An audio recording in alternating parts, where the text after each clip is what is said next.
My name is Franklin O'Rourke, but everyone in Quincy calls me Frank. I was 62, with the knees of a retired carpenter and the patience of a man who spent decades driving nails into boards that didn't want to give. My place was on Faxon Park Road, and from the porch I could hear the red line scrape the air like a far-off zipper. In the kitchen, the same pendulum clock Maureen, my wife, bought at a church auction back in '98. It's been 5 minutes fast ever since, and I never fixed it. Her way of saying we ought to show up before it hurts. Maureen passed in 2020, and I turned into the sort of dad who holds the world together with spreadsheets and weak coffee. Caitlin, my only kid, was 32, living in Somerville and working in interior design. She had a fiancé, Derek, who says equity like he's saying miracle. When she found a one-bedroom on Beacon Street, just a few minutes from Porter Square, I said I'd help with about 65 grand for the down payment. A gift, a father's word, pulled from MDF dust, day rates, and the 401k Maureen never liked to touch. Offer accepted for roughly $585. Around 10 grand into escrow, closing set for Saturday, June 28, 2025. Bank, Cambridge Savings. Closing attorney's office, Keene & Porter on Boylston, with Emily Keene, talks fast, brain faster. Everything lined up, everything breathing. On Father's Day, Sunday, June 15th, I made chowder and lobster rolls. Sinatra low, repeat left on by accident. Derek showed up grinning like he already knew the answer. They sat, we ate. We talked about the place and in a blink, about something else. There's just one thing, he said, wiping his fingers like he was getting his hand ready for a steering wheel. We really want to thank you for the down payment, but it makes sense to put my name on the title with Caitlin's. We're a family. You being left out like on paper, it looks bad. I looked at my daughter. Her eyes swept the table. Dad, it's symbolic. Derek's paying half the mortgage, half of everything. It's fair. I breathed through my nose like back at the union when an inspector nitpicked a crooked ruler. No, I said calm. It's a gift to you, kid. Title stays in your name. That's how I protect you. And yeah, I want the two of you to write up an agreement between yourselves, clean and clear. Not the answer they were expecting. Derek twisted his mouth. That's control, Frank. You want to keep me on a leash. You don't trust me. I was about to answer, but Caitlin cut me with a chill I didn't recognize. Dad, you always make it sound like you're helping, but in the end, you run everything. I'm not going to live with your pencil marking up my life. I heard the red line in the distance like the rail scraping my patience. I don't run anything, I said. I'm just not putting the fruit of 40 years in the name of a man I've known 15 months. The gift is yours, Kate, not the couple's. That's different. She stood, grabbed her bag, and let go of a line heavier than any hammer I ever lifted. Then keep your money, control freak. In the car, before she closed the door, she shouted, "Don't call me again." And she didn't mean it as a figure of speech. On the drive back to Somerville, she blocked me.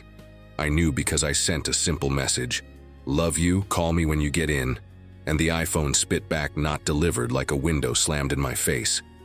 If you're a parent and you've taken a hit like that, breathe with me and stick around to the end. Because you won't believe what I did next. And if this story pokes at you, save it and come back. Because it hurt, and then it healed in a way I never expected.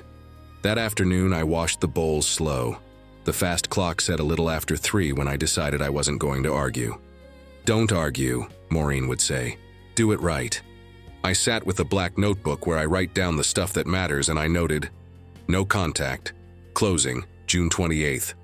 Gift letter signed, yes, but revocable, wire scheduled, Thursday the 26th, around 10.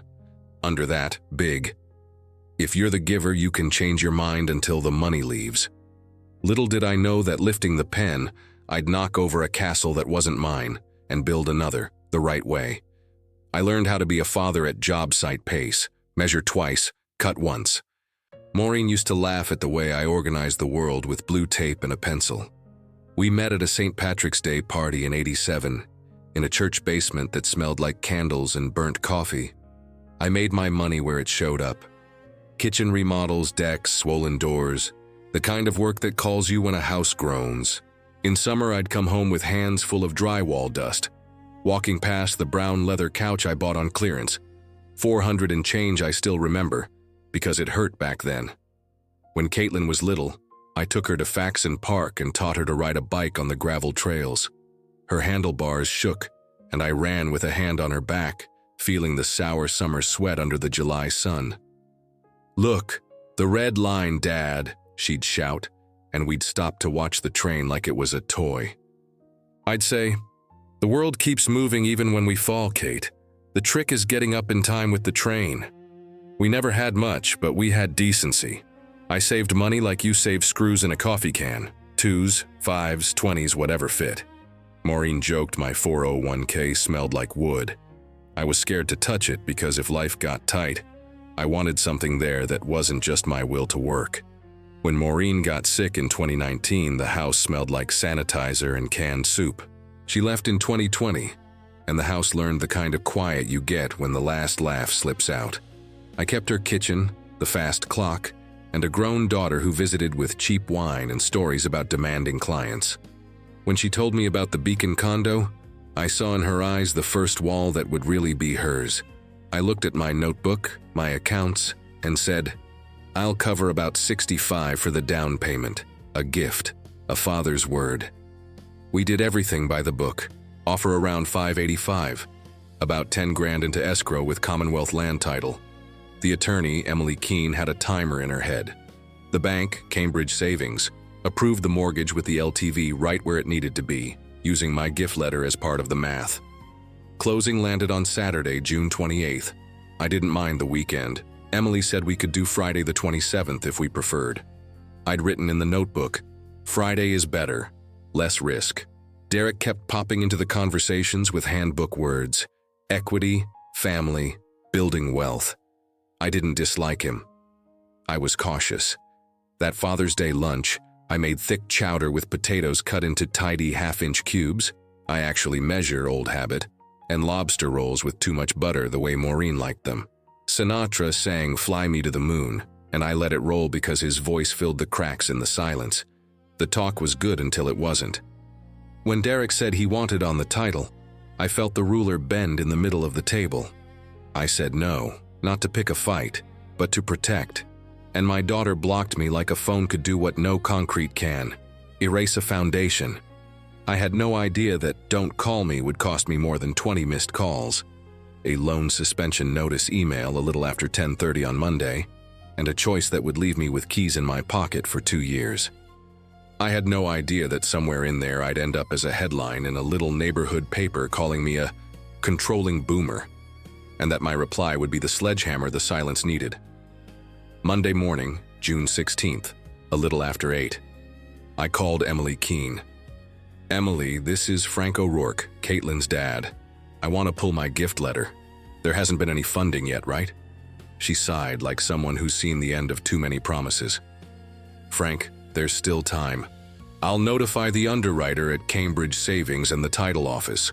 Will you confirm by email?" 5 minutes later I sent, "I hereby revoke my gift letter and the wire instructions.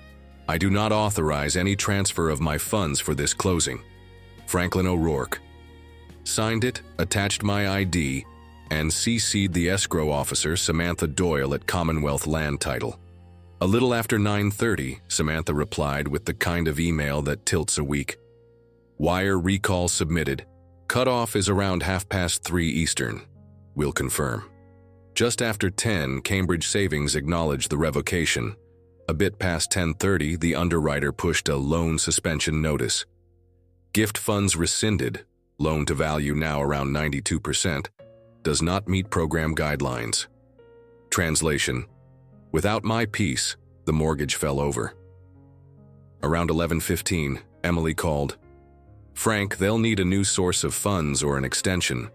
Otherwise, the seller can issue a notice to cure and then cancel, keeping part of the deposit." By noon, my phone was buzzing like a sander on a workbench. Caitlin calling. It rang and rang into nowhere, blocked on her end, but not in the land of banks. By 2, Derek calling. By 4, 14 missed calls. By a little after 6, 22. I sat on the porch and listened to the red line again, now a metronome. I didn't answer. Silence was my tool that day. Tuesday morning, 9 sharp. An email from Derek CCing Caitlin, Emily, and generously more people than necessary. Subject: proposal to fix this. He wrote, "As an alternative to the panic caused by a unilateral decision, I propose Frank deposit the $65,000 directly into escrow and sign an addendum recognizing his funds are for the benefit of the family unit." That solves the problem. We shouldn't hand control of our home to outside forces. I read it twice to be sure I wasn't confusing proposal with pressure. Same morning, another note. "If there's no deposit by 10, I'll instruct Caitlin to activate the grandparents, my parents, to cover. We can't be hostages." I stared at "we can't be hostages" like it was a joke written in the wrong ink. Around 10:27, he forwarded a screenshot of a spreadsheet titled "Future Condo Expenses." Quotes for starter furniture. A sofa for just under $2,900. A rug a little over $1,100. A dining table north of $2,000. A statement light around $700. The bottom line just shy of $9,500. Just the basics. Under it, a comment. "Frank, if you can speed up the wire, we avoid rate float and can breathe." I breathed through my nose, wrote "no" in my notebook, and left the keyboard alone. Wednesday, the tingle of humiliation started. He booked a brunch at the Friendly Toast so we could talk like adults. The check landed at about $128 and change. He ran his card, declined. He looked at me and said with a casual tone that knocked me off level, "You cover and I'll square up later, Frank?" I covered. Later never showed. That afternoon, he sent a link to a generic quitclaim with the title, "Template to give everyone legal certainty." Basically a sheet to make someone surrender rights without knowing it. He writes legal certainty, like some people write abracadabra. Thursday the 19th, the seller's agent, Paula McGrath, called me through Emily. "Mr. O'Rourke, your daughter's struggling to close. The seller's furious. If this falls apart, he wants to relist." I looked at the notebook and wrote, "Don't hammer, build." But while I was thinking lumber, Derek was thinking stage. Friday the 20th, somebody sent me a link to a neighborhood blog, one of those Substacks with 50 subscribers and glossy opinions. Old folks sabotaging the young, the Beacon Street case. The header photo was an old door handle in sepia. The piece, anonymous, told the story of a controlling father who promises help and then uses money as a leash to humiliate his daughter and her fiancé. A friend of Caitlin's texted, "Is this about you?" The paragraph stung like a splinter. He pulled the gift letter at the last minute, triggering a panic attack for the bride-to-be and hurting the couple's credit. Couple. Credit. I started to feel like the word fair had become a bent nail in everybody's mouth. Later, I learned the author was a buddy of Derek's who does branding. Of course he was. Sunday, things escalated from petty to frontal. A notice to cure landed from the seller's attorney to Caitlin. 3 days to prove funds or get an extension, or the deal could be canceled, and part of the $10,000 deposit kept as damages. Around 5:05, Derek called me from an unknown number. I answered, thinking it was Paula. It was him. "Frank, you're destroying your daughter's life over pride. This is financial abuse. I won't let you do this without exposure." I said, "Derek, the one exposing is you, and what I pulled wasn't a right of yours. It was a gift of mine." Starting Monday the 23rd, the little cheats began, the kind that look like nothing but stack up. He added his name as primary contact on the condo insurance, with no condo yet. He called the HOA to prepay dues and asked if his name could be listed as co-responsible. He messaged Emily saying, "An amendment is coming via DocuSign." That consolidated my gift for the marital unit. Emily called me, crisp. "Frank, the future son-in-law is trying to create a record that you agreed to his name on the title. I won't accept anything without your notarized signature." I thanked her and wrote in the notebook, "Loose screws don't belong where a kid can reach." Through those days, I had numbers scrawled on the page edges that hurt. That brunch for $128 and change. A ride share for just under $38 he ordered on my phone. Just today. Never paid me back. That sofa for just under $2,900 he pre-reserved and then canceled because the seller is inflexible. A vacuum for a little over 200, he said, was necessary to enter with dignity. Miserable amounts next to 65 grand. But they were the numbers rubbing my nose in a sense of entitlement, dressed up as love. Tuesday the 24th, Paula called in a hush. Mr. O'Rourke, sorry, but the seller's really thinking of canceling. He has another offer, about $580 cash, no contingencies, but the guy wants an inspection. I asked, what if instead of falling apart, I step in? No financing. My LLC closes cash.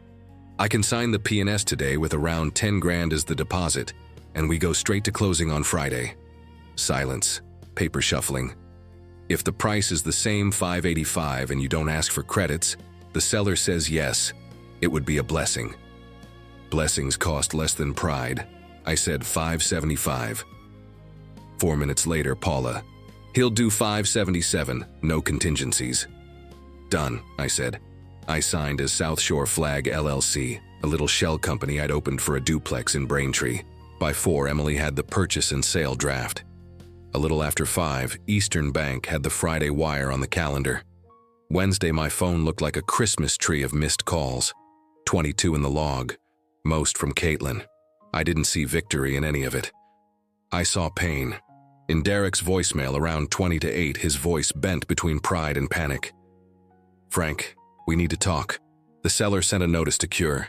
Caitlin's in a spiral. Please, call. He didn't know I'd already stepped off their field and onto mine. I didn't know that before the final whistle, I'd have to climb onto the stage he built and flip on the lights. Thursday, June 26th, just after 10, Samantha wrote, confirmation. Buyer's wire, South Shore Flag LLC set for tomorrow morning 9 o'clock. Closing at 11, Commonwealth land title in Cambridge. Around 10:35, Caitlin showed up at my door. Drove down to Quincy with wet eyes and shaky hands. Knocked. I took 3 seconds longer than usual to open. Small things we do to remember to breathe. Dad, please. I let her in and sat with her at the Formica counter where Maureen and I used to plan the year. I let her go first. I need you. I said awful things. I called you controlling. I blocked you. The bank killed the loan. The seller's going to cancel. Derek he's trying, but... But? I asked. But he said if you don't put his name on the deed, he doesn't want this place anymore. I don't know if I want to give up my home over that. She said it like someone who just realized some trains you let pass. I looked at the fast clock. Maureen would say you got here 5 minutes before it hurt, I said. I took out my notebook and showed her 3 lines I'd already written the night before. I'd buy the condo on Friday through my LLC. She'd sign a 24-month lease to own with me. Fair rent, option to buy at the end at my cost. Conditions about respect, boundaries, and no blocking my number. She laughed through tears. You're really making no blocking a condition? As a symbol, I said. The real condition is respect. I explained slowly, the way I'd teach someone to use a square. The title would be in her name when she bought. No third parties until she decided without pressure. She and Derek would do financial counseling before marriage. Dinner with me on the 2nd Thursday of every month. Phones down, and if he called me controlling again, she'd walk out of that conversation with him, not out of my life. The rent would be $2,200 a month, less than the mortgage would have been. And with every on-time payment, I'd credit $300 toward an option bucket to reduce the final price.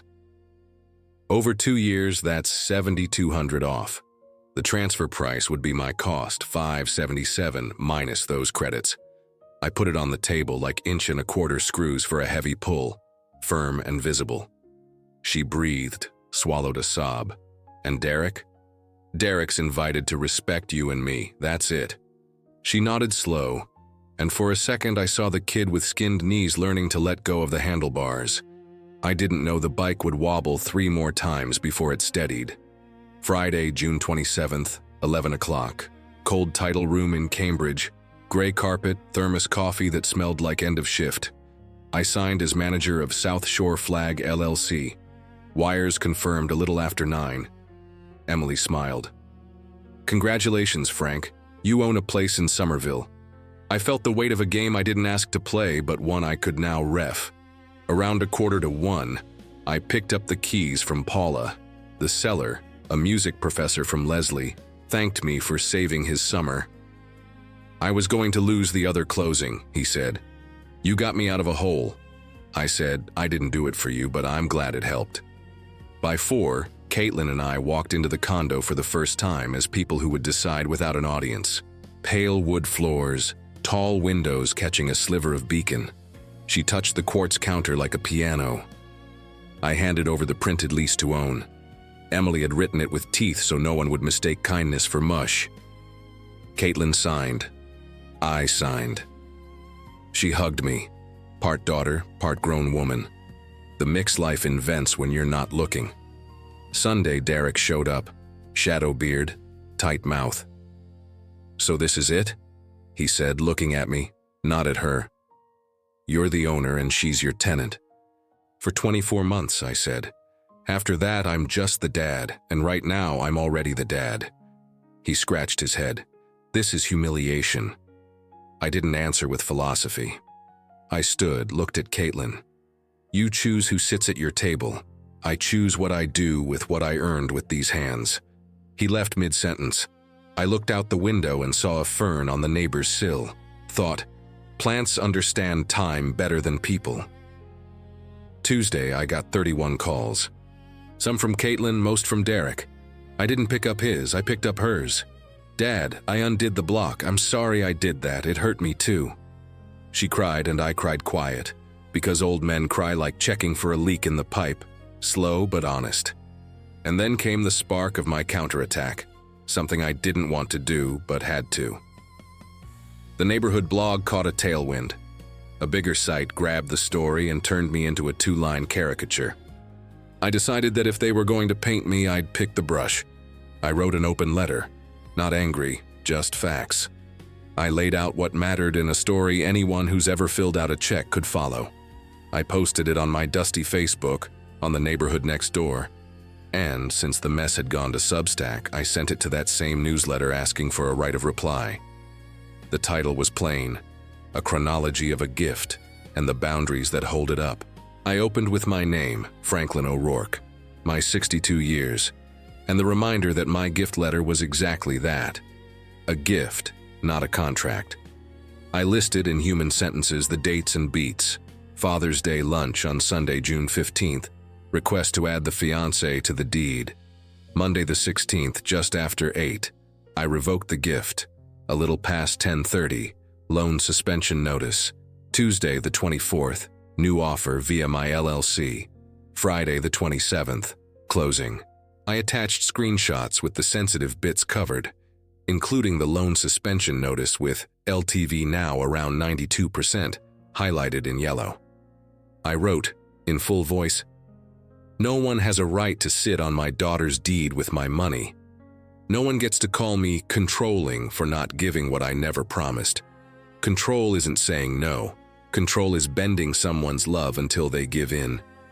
Love is sometimes a boundary." I could have stopped there. But then I opened the notebook and saw the micro-humiliations logged like hardware receipts. That civilized brunch for about 128 and change, never paid back. A rideshare just under 38. A necessary vacuum a little over 200. The DocuSign stunt to consolidate my gift letter. I put it all in, with messy numbers the way they sting. I did the math on purpose to annoy the fog lovers. Total of the little emergencies I covered, about $385. Total of the claims on the deed, limitless. I wrote, "There isn't a just under $2,900 sofa that's going to make me confuse love with financing." The post ran. The no sofa line turned into a yellow-boxed screenshot on Instagrams from people I'd never met. The very newsletter that called me a controlling boomer printed my letter. And that's when the first reply pulled the curtain down. A woman messaged me privately, "Frank, I dated Derek in 2021. He pressured me to put his name on my car because it would help his credit.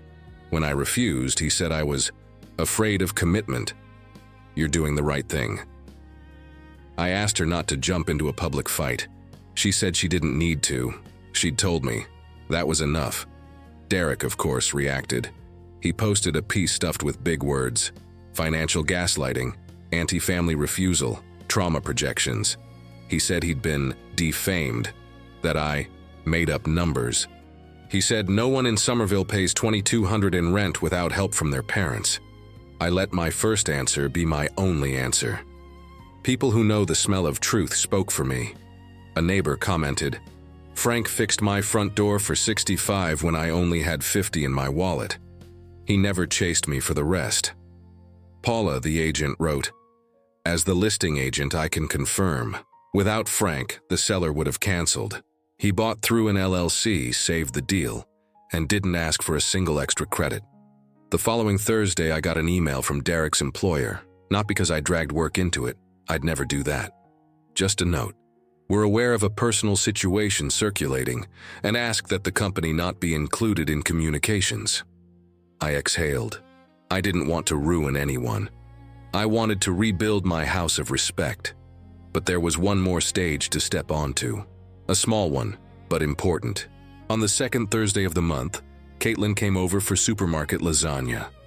I slid plates from the microwave. She brought a $10 bottle of wine. I can spot a budget label from across the room. We ate. We talked about her job, about a light fixture she found at a Mass Ave antique shop for just over $90. In the middle, her phone buzzed. Derek. She hit speaker. "Kate, are you really going to swallow your dad's abuse? He's making you look ungrateful. This is emotional blackmail." I asked with my eyes. She nodded. "Derek," I said, "I'll say this once. You had a chance to know me and be my son-in-law. You confused my gift with a deed for you. You tried to slide me an amendment through DocuSign. You built a blog to call me controlling. I bought the place, leased it to my daughter with an option, and in 2 years she'll buy at my cost, with on-time payments credited. If you think that's abuse, I recommend a basic course at the Cambridge Center for Adult Education. Start with budgeting and end with boundaries." He went quiet for a beat. "This is public humiliation," he said. "Only if you mistake a mirror for a crowd," I said. He hung up. Caitlin looked at the lasagna and then at me. "Thank you for speaking without pulling me apart," she said. "You taught me something today. A father's place isn't where the fiancé puts him. It's where the father builds." 2 days later, I went to the Middlesex South Registry of Deeds with Emily. Stairwell smelling like old paper, stamp pads that ink your fingers like pencil dust. We recorded a memorandum of option, a simple document saying that for 2 years, nobody was selling over my option. I walked out with that stamp like a secular blessing, and for a second I had to laugh at my nerves. Who'd have guessed that at 62 I'd be recording a paper to protect my daughter from a sofa just shy of $2,900? Time did what time does. Derek drifted. No big blow-up, just wear. He skipped Thursdays, stopped commenting, avoided places he thought I might be. In August, Caitlin started a personal finance class at the Cambridge Center for Adult Education. She'd text photos of the whiteboard, emergency fund, separate accounts, and don't commingle. One evening, she called from outside the building, wind in the mic. "Dad, I talked to the instructor. Family gifts are to the person, not the couple. Unless that's the intent. I didn't get that before." I smiled at the phone. "You get it now." In September, Emily nudged me. "Frank, make sure the deed sits cleanly in the LLC, fees paid, HOA updated, and record a memorandum of option at the registry if you haven't." We already had, but it was good to double-check. I paid about $186 in fees that day. Round enough, still smelling like a fresh stamp. Caitlin sent a picture of a fern she bought for just under $15. "Think I can keep it alive?" I asked. "Will you water it?" She laughed. "I'll try." The months turned into an emotional woodshop. I swapped in a sturdier cabinet pull at her place, 1.25" screws. We puzzled over a weird rumble in the gas heater. I showed up with an Allen key and an old ear. With every on-time rent, I wrote in the notebook, plus $300 in option credit. January, February, March. Every second Thursday dinner, simple food. Every message, a little build, no blocks, no calls dropping into a void. The fast clock kept its same mantra: show up 5 minutes before it hurts. In November, she called. "Dad, I ended things with Derek, not a fight, an understanding. I don't want someone who needs my deed to feel whole." I was on the porch sanding a board I keep for when my hands need to remember the difference between smooth and rough. I answered the way Maureen would have. "Pride belongs on a shelf, not in a bed." She laughed, the relieved laugh Wood understands. The little debts I'd logged never got paid. I closed the notebook on about 385, not from forgetfulness, on purpose. Sometimes you don't collect not because you're a fool, but because collecting would make you poorer. I charged myself with something else. Be clear, even when it sounds hard. Be early, even when it feels too soon. On the first anniversary of the lease to own, we celebrated with Regina Pizza. Caitlin stuck a candle in a slice and made a wish she didn't tell me. I didn't need to know. My wish was already granted. She called me without fear of no one answering. Year 2, Friday, June 28, 2027. Caitlin exercised the option. She saved, paid on time, stacked the credits. The bank approved a mortgage in her name. No gift. In the same title office, carpet a little more worn, Emily slid over the deed transfer. South Shore Flag LLC to Caitlin O'Rourke. Price, $577 minus $7,200 in credits. I signed first, then she did. Emily snapped a photo of us holding the keys at that same ridiculous angle every key photo has. Maybe life needs cliches to frame its wins. 2 weeks later, someone tagged me under an old post from the blog that smeared me. The author, the branding guy, posted a wan retraction. Maybe we were hard on the older generation. Stories have sides. I didn't comment, didn't need to. The people who needed to hear had heard. The one who needed to learn had a condo in her name, and an amortization schedule she understood. In August, I stood on Beacon looking up at Caitlin's window with the fern she always used to kill and always bought again. One hand cradled the plant with the care of someone who learned too much water drowns too. I thought of Maureen. She would have loved this ending. Not punishment, but agreement. Not obey me, but respect me. Caitlin unblocked my number. But more than that, she unblocked whatever lets a father and daughter fit in the same picture without resentment. One fall night, Derek texted me.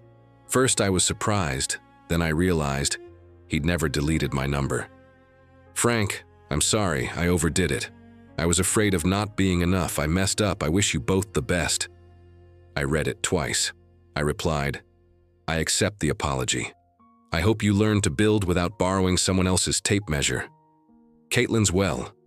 "I am too," he wrote back, "thank you." That was that, it didn't need more. That Christmas, Caitlin brought a lopsided wreath she made herself, smelling of pine and hot glue. We hung it on the door. I made chowder, like always. Sinatra sang, "Have yourself a merry little Christmas." And the fast clock stayed fast. Show up before it hurts. I glanced at the last page of my notebook. 65 grand promised, 577 at closing, 2,200 rent, 300 credited each month, 2 years of payments, 22 missed calls on the day noise had to quiet down so the meaning could show up, and numbers that don't fit any notebook, 2 hands on a new counter, 1 Thursday a month with pasta and small laughs, a red line that turns back into a toy when the house is at peace. If you ask whether those 22 calls made me feel avenged, I'll tell you no. Vengeance is a hammer on a nail that's already sunk. I felt aligned. My daughter blocked me, and I realized blocks aren't just about phones. They're about respect. I pulled the gift, not from spite, from sanity. And when the chance showed up to save the deal without sacrificing what was right, I stepped in with a carpenter's body. Bought it, held it, set the terms. Not to boss, to teach with screws. Now, when she calls a little after 9 to say the heater made a strange sound, I tell her I'll swing by with an Allen key and an old ear. She laughs. I do too. And for a moment, the red line slides by like a toy train again. You wouldn't believe how much fits between one unanswered ring and a home with the right name on the door. But I do, because I lived it. Subscribe to the channel and share your thoughts about the story in the comments. See you in the next one.